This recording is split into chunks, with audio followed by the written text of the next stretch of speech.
आप सभी को नमस्कार। आज मैं आप सभी के समक्ष महादेव के एक भक्त की बहुत ही सुंदर कहानी लेकर आई हूँ, गरीब किसान के महादेव। तो श्रवण करते हैं ये कहानी। माधोपुर गांव में श्याम नाम का एक बहुत ही मेहनती किसान रहता था। वह भगवान शिव का अनन्य भक्त था। रोज सुबह वह दिन की शुरुआत उनका नाम लेकर ही करता था।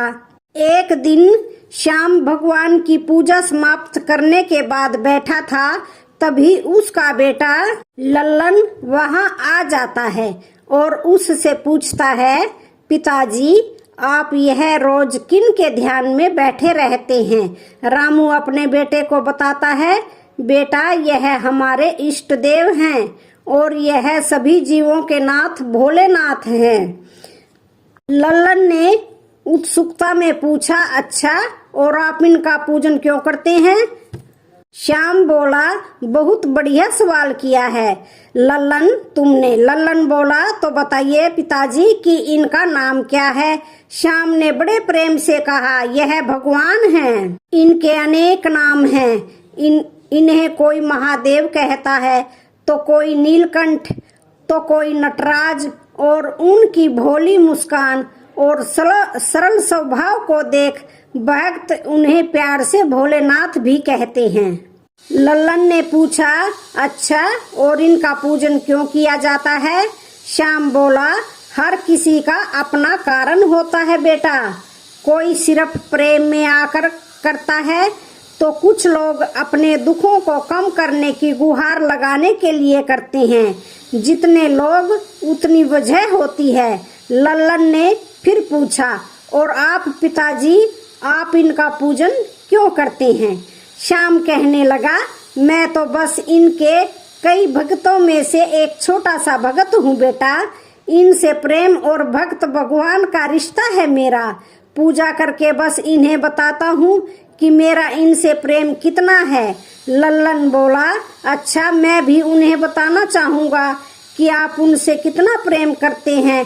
इतने में ही श्याम की पत्नी गीता लल्लन और श्याम की बात सुनकर वहां आ जाती है और कहती है, बेटा लल्लन अगर तुम्हें महादेव को यह बताना है तो उनके वाहन नंदी जी के कान में यह बात कहनी होगी।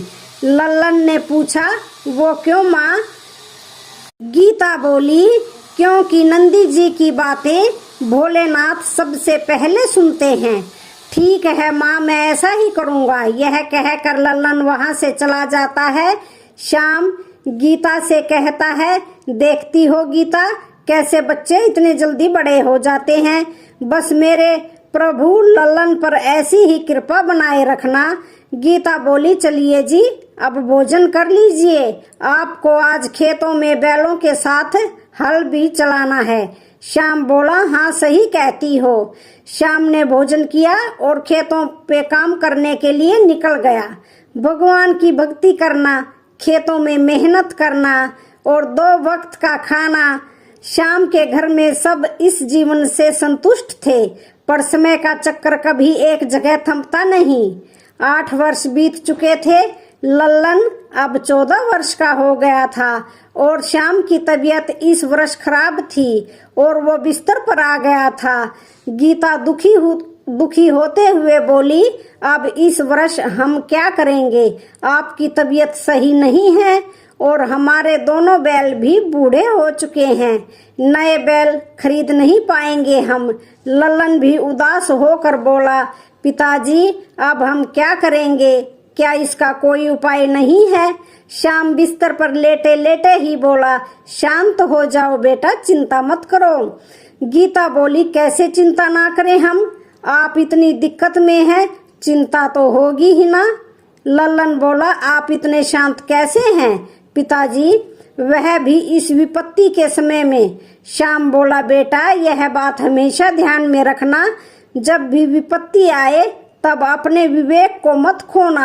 अगर विवेक खो दिया तो विपत्ति का हल मिलना मुश्किल हो जाता है। गीता ने पूछा, तो इस समय क्या किया जाए, आप ही बताइए। श्याम बोला, इसका उपाय मैं इस अवस्था में तो नहीं कर सकता, और लल्लन भी अभी छोटा है। अब तो बस मैं प्रार्थना कर सकता हूँ अपने भोलेनाथ से, वही कोई रास्ता दिखाएंगे हमें। लल्लन अपने पिता की भक्ति देखकर बहुत भावुक हो जाता है और उसे याद आता है कि बचपन में किस तरह वह नंदी जी के कान में अपने पिता के प्रेम को भगवान को बताने जाता था। लल्लन वहां से सीधे मंदिर चला जाता है और हाथ जोड़कर कहता है, हे भगवान, मैं बचपन में अपने पिता का आपके प्रति प्रेम बताने आता था, पर आज मैं इस कठिन परिस्थिति को संभालने का मार्ग मांगने आया हूँ। कोई रास्ता दिखाएं भगवान। लल्लन को इस तरह से प्रार्थना करता देखकर मंदिर के पुजारी उसके पास आते हैं और उससे पूछते हैं, लल्लन क्या बात है बेटा, कुछ परेशान नजर आ रहे हो। लल्लन बोला, कुछ नहीं पुजारी जी, बस पिताजी की तबीयत खराब थी, मैं तो यहाँ भगवान से मार्ग मांगने आया था। पुजारी जी बोले, वो भोलेनाथ हैं, भक्तों पर उनकी कृपा रहती है, तुम चिंता मत करो। तुम अगर गुहार ना भी लगाओगे तो भी भोलेनाथ तुम्हारे पिताजी को कभी अकेला नहीं छोड़ेंगे। मैं भी भगवान से प्रार्थना करूंगा कि वह जल्दी से जल्दी तुम्हें कोई मार्ग दिखाए। लल्लन पुजारी जी की बातें सुनकर कुछ शांत हो गया और घर की तरफ निकल पड़ा। तभी उसे रास्ते में एक बभूति लगाए हुए एक योगी अपने बैल के साथ खड़े दिखते हैं। लल्लन उनसे पूछता है, बाबा क्या बात हो गई, कोई परेशानी है क्या? बाबा बोले, बेटा परेशानी तो नहीं है, बस मेरे इस मित्र ने जल ग्रहण नहीं किया तो थक गया है इस प्रचंड धूप में। यहाँ आसपास कोई तालाब या नदी होगी? लल्लन बोला, बाबा यहाँ कोई नदी नहीं है, पर यहाँ पास में ही मेरा घर जरूर है, आप वहाँ चलिए, आपका और आपके मित्र का जलपान वहीं पर हो जाएगा। बाबा बोले, पर बेटा तुम परेशान हो जाओगे, कोई बात नहीं, मैं कुछ और सोच लूंगा। लल्लन बोला, बाबा इसमें सोचना कैसा, मेरा घर पास है और आपका मित्र प्यासा है, अब बस आप मेरे साथ चलिए। बाबा हंसते हुए बोले, बहुत अच्छी बातें करते हो बेटा, तुम्हारे माता पिता तुम जैसा पुत्र पाकर अति प्रसन्न होंगे। लल्लन मुस्कुराकर बोला, यह तो उन्होंने ही सिखाया है मुझे कि हर जीव भगवान शिव का ही अंश है और इसी वजह से हमें हर किसी की मदद करनी चाहिए। बाबा मुस्कुराकर बोले, अति उत्तम, आओ चलते हैं तुम्हारे निवास पर। जी बाबा। लल्लन बाबा को अपने घर ले जाता है और उस बैल को बाहर पानी पिलाकर बाबा को घर के अंदर आने के लिए कहता है। शाम के बीमार होने की वजह से वह अपने कमरे में था। गीता बाबा के लिए पानी और मिठाई लाती है। मिठाई खाकर बाबा कहते हैं, बहुत बढ़िया मिष्ठान है बेटी, इसके लिए बहुत बहुत धन्यवाद। इतने में लल्लन कहता है, बाबा आप यदि चाहें तो यहीं ठहर जाइए, अब आप इस समय निवास स्थान कहाँ ढूंढेंगे?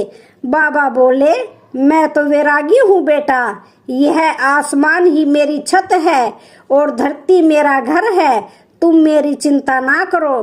क्या घर में बस तुम दो जने ही रहते हो? गीता ने उत्तर दिया, नहीं नहीं, लल्लन के पिता भी हैं, पर लल्लन के पिता अभी बीमार हैं, वह कमरे में ही आराम कर रहे हैं। बाबा बोले, लल्लन के संस्कार देखकर मुझ में उसके माता पिता से मिलने की इच्छा जाग गई तो मैं यहाँ चला आया। आइए बाबा, मैं आपको उनसे मिलवाती हूँ। यह कहकर गीता उनको श्याम के पास ले आई। किसी के आने की आहट सुनकर श्याम बोला, कौन आया है गीता? गीता ने बताया, कोई संत आए हैं और वह आपसे मिलना चाहते हैं। बाबा को देखकर श्याम बोला, प्रणाम बाबा। बाबा ने उसे आशीर्वाद देते हुए कहा, कल्याण हो पुत्र, श्याम जैसे ही बाबा को देखता है उसकी आंखों से आंसू छलक आते हैं और बाबा के चेहरे पर वही सरल मुस्कान आ जाती है। यह देखकर लल्लन पूछता है, क्या बात है पिताजी, आप रो क्यों रहे हैं? श्याम बोला, पता नहीं बेटा, पर ऐसा लगता है कि आज तक जिसकी तलाश थी वह आज मिल गया हो। उसके बाद बाबा बोले, अब मैं विदा लेता हूँ, आप सभी ने बहुत सेवा की है। श्याम बोला, आपने आकर घर की शोभा बढ़ा दी बाबा, यदि फिर कभी आना हुआ तो यहाँ अवश्य आइएगा। गीता और लल्लन भी श्याम के साथ बाबा का आशीर्वाद लेते हैं और बाबा वहां से चले जाते हैं। अगली सुबह लल्लन देखता है कि बाबा का बैल वही है। वह हैरान होकर बोलता है, माँ, पिताजी, देखिए ना, बाबा अपने मित्र को यहीं भूल गए हैं, पर वह इसे साथ क्यों नहीं ले गए? श्याम बोला, बाबा इसे भूले तो नहीं होंगे। एक काम करते हैं, हम इसकी देखभाल करते हैं ताकि जब कभी वो वापस आए तो उनका मित्र उन्हें अच्छी सेहत में दिखे। लल्लन बोला, जैसा आप कहें पिताजी। उसके बाद श्याम गीता से बोला, गीता, जब से बाबा यहाँ आकर गए हैं मेरी सेहत कुछ ठीक लगती है, पर दर्द अब तक है। खेतों का काम तो नहीं कर सकता, पर एक बार अपने 2 बैलों को ले जाकर देखता हूँ। तभी लल्लन बोला, मैं भी चलूंगा पिताजी।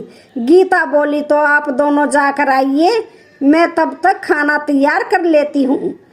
श्याम लल्लन के साथ खेतों में जाता है। दोनों बूढ़े बैल हल नहीं चला पा रहे थे और श्याम भी थका हुआ लग रहा था। तभी वहां बाबा के साथ आया बैल आ जाता है। लल्लन दौड़ता हुआ श्याम के पास आता है और कहता है, पिताजी देखिए, बाबा का बैल भी यहाँ आ गया, आप इसे हल चलाने क्यों नहीं देते? श्याम बोला, नहीं बेटा, हम इसे हल चलाने के लिए मजबूर नहीं कर सकते। बाबा इसे हमारे पास छोड़ गए हैं, यह उनकी धरोहर है। तभी वह बैल हल के पास आकर हल को छूता है। यह देखकर लल्लन कहता है, अब तो यह भी कह रहा है, पिताजी आप एक बार कोशिश तो करिए, जब यह नहीं करना चाहेगा तब हम हल हटा देंगे। श्याम ने लल्लन के कहे अनुसार बैल पर हल लगा दिया। देखते ही देखते घंटे भर में उसने अकेले ही सारा काम कर दिया। यह देखकर श्याम चकित रह गया और लल्लन बहुत ज्यादा खुश हो गया। घर आकर उसने गीता को बताया, माँ पता है आज क्या हुआ? उसे देखकर गीता बोली, क्या हुआ बेटा, बहुत खुश नजर आ रहे हो, ऐसी क्या बात हो गई? लल्लन ने खुश होते हुए बताया, नंदी ने सारे खेतों का काम अकेले ही कर दिया, वो भी घंटे भर में। गीता भी चौंकते हुए श्याम की तरफ देखते हुए बोली, क्या सच में? श्याम ने उत्तर दिया, हाँ सच में, मानो दर्जनों बैलों का बल इस अकेले में है और इतना काम करके भी यह थका नहीं। यह सुनकर गीता बोली, यह तो स्वयं भोलेनाथ की कृपा लगती है, इससे ज्यादा खुशी की बात और क्या हो सकती है? लल्लन ने बताया, हाँ माँ, कल ही मैं मार्ग मांगने मंदिर गया था और समस्या का पूरा हल मिल गया। अब इस वर्ष बहुत बढ़िया फसल होगी। अपने हालात बदलते देखकर श्याम और गीता की आंखों में आंसू आ गए। देखते ही देखते 1 वर्ष बीत गया और इस वर्ष श्याम की फसल सबसे ज्यादा और सबसे बेहतरीन थी। श्याम को काफी धन प्राप्त हुआ। माधोपुर का एक बड़ा जमींदार कारण यह सूचना सुनकर श्याम के घर आता है। उसे देखकर श्याम उससे पूछता है, क्या बात है कारण, कैसे आना हुआ? कारण बोला, कुछ हुआ नहीं, बस सूचना मिली कि तुम्हारी फसल इस गांव में सबसे ज्यादा हुई है, तो बस वही जानने आया था कि अगर कोई तरीका जानते हो तो हमें भी बताओ। श्याम बोला, इसमें मैंने कुछ नहीं किया, मेरी तो तबीयत भी ठीक नहीं है। करण ने पूछा, तो आखिर यह हुआ कैसे? श्याम ने बताया, वह ऐसे कि हमारे घर भगवान की कृपा से एक बैल आया है, उसमें मानो दर्जनों बैलों की शक्ति हो। बस जब से इसने हल चलाया मेरे खेतों में तब से फसल बढ़ गई। करण बोला, श्याम ऐसा करो, इस बैल को मुझे दे दो, मैं तुम्हें अच्छी कीमत दूंगा इसकी, और आखिर मेरे पास जमीन भी तो बड़ी मात्रा में है। श्याम बोला, करण मैं तुम्हें इस बैल को नहीं बेच सकता, यह बैल जिन बाबा का है वह इसे लेने जरूर आएंगे और तब तक हम इसका ध्यान रख सकते हैं। करण गुस्से में बोला, साफ साफ क्यों नहीं कहते कि सारा लाभ खुद रखना चाहते हो, बहाने मत बनाओ, और अगर इसका मालिक कोई और है तो तुम इससे अपने खेतों में क्यों काम करवा रहे थे? श्याम बोला, आप जो सोचना चाहे सोच सकते हो, लेकिन सच यही है कि यह बैल हमारे पास बाबा की धरोहर है जिसका हमें ध्यान रखना है, और जहाँ तक रही बात इससे काम करवाने की, तो यह हल उसने खुद चुना है। करण बोला, तो तुम बहाने बनाते रहोगे, मैं चलता हूँ, यहाँ बात करके कोई लाभ नहीं मिलने वाला। करण वहाँ से घर चला जाता है और रात होने पर दो व्यक्तियों के साथ श्याम के बैल को छुपकर ले जाने की कोशिश करता है। वह उन दोनों व्यक्तियों से कहता है, तुम दोनों इसे यह नथ पहनाओ और ले चलो इसे। जैसे ही वह दोनों उसे नथ पहनाने जाते हैं, वो रस्सी अपने आप छोटी हो जाती है। करण कहता है, ऐसा करो, इसे उठाने की कोशिश करो। तो वो दोनों उसे धक्का लगाने की बहुत कोशिश करते हैं, लेकिन वह बैल बिल्कुल भी नहीं हिलता, मानो पूरी धरती का भार लिए बैठा हो। उनमें से एक व्यक्ति बोला, करण जी, मैं तो इसे इस जगह से हिला भी नहीं पाऊंगा, लगता है श्याम सही कह रहा था, यह अवश्य ही कोई दिव्य जानवर है। तभी वह बैल उन तीनों को सींग मारता है। करण और दोनों चोर चिल्लाकर वहां से भाग जाते हैं। इस घटना को कई वर्ष बीत चुके थे। श्याम का परिवार दोबारा से सुखी हो गया था। लल्लन अब युवा आयु में आ चुका था। एक सुबह वह बैल वहां से गायब हो गया। यह देखकर लल्लन बोला, पिताजी पिताजी। लल्लन की आवाज सुनकर श्याम बाहर आया और पूछने लगा, क्या हुआ लल्लन? लल्लन ने बताया, हमारा नंदी कहीं चला गया है, मैंने सब जगह ढूंढ लिया पर कहीं नहीं मिला, अब हम उन बाबा को क्या मुंह दिखाएंगे? श्याम मुस्कुराते हुए बोला, लगता है तुम अब तक समझे नहीं बेटा, बाबा नंदी को हमारे पास छोड़ गए थे और अब जब तुम युवावस्था में आ चुके हो तो तुम्हें खुद परिश्रम करना चाहिए। बेटा, भोलेनाथ अपने सभी भक्तों पर पूरी नजर रखते हैं और अगर कोई उनका भक्त ना भी हो और पीड़ा में हो तो वह कभी भेद नहीं करते। उस दिन उसके जाने का समय नहीं था तो वह बैल हमारे पास रुका और अब जब उसके विदा लेने का समय आ गया था तो वह जा चुका है। तभी श्याम और लल्लन को अपने सिर पर एक स्पर्श महसूस हुआ, मानो ईश्वर ने उन्हें आशीर्वाद दिया है। दोनों की आंखों में आंसू भर आए और वह दोनों हाथ जोड़कर प्रभु की जय जयकार करने लगे। तो आज की कहानी का यहीं पर समापन होता है। वीडियो अच्छी लगे तो चैनल को लाइक शेयर सब्सक्राइब जरूर करें। धन्यवाद।